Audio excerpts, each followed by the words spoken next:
Saki mbwembwe na kwele mchele kwa kuku kumwaga. Sako na wapenda yatusema nitasikia. Scholars, hi, Randy again. My first lesson was about the power of listening. The next lesson is wildly more specific and tactical. I'm going to tell you my favorite technique that I've learned in running a startup. And I'll explain the context. So basically, there's so many conflicting pieces of advice you get when you're trying to run a company.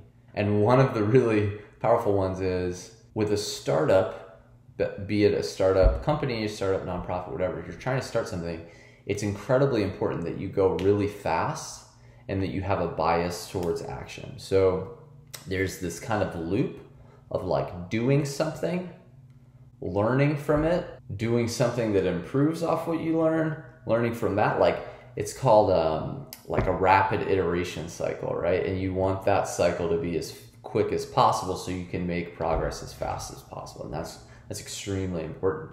At the same time, when you're starting something, it's really fragile. And so often one mistake can kill everything. BrewBike's at the phase where like 2 mistakes could kill everything.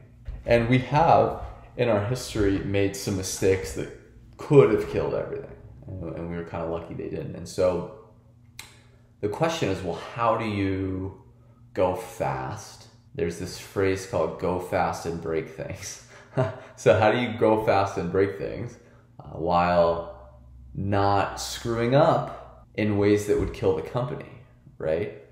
And this is the answer. So I'm gonna explain it to you. So imagine an XY axis. I'll draw you an XY axis. Right here, you have the word irreversible. Right here, you have the word reversible. So the x-axis are decisions that are on one end really easy to reverse, and on one end really hard to reverse.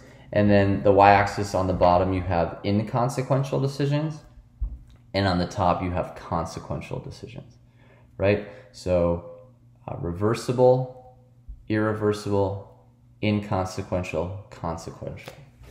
The framework is you go fast on every decision that's not both consequential and irreversible, right?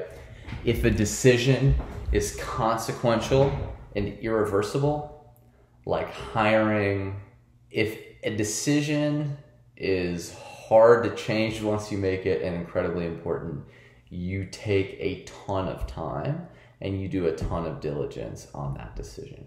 If a decision is any combination of easy to change after you've made it or not consequential, you just optimize for speed. And that lesson alone would have helped me a ton in the early days. So I'm glad that y'all now have it. See ya. Nanipaga moyo nikianza kulia chozi nafutia.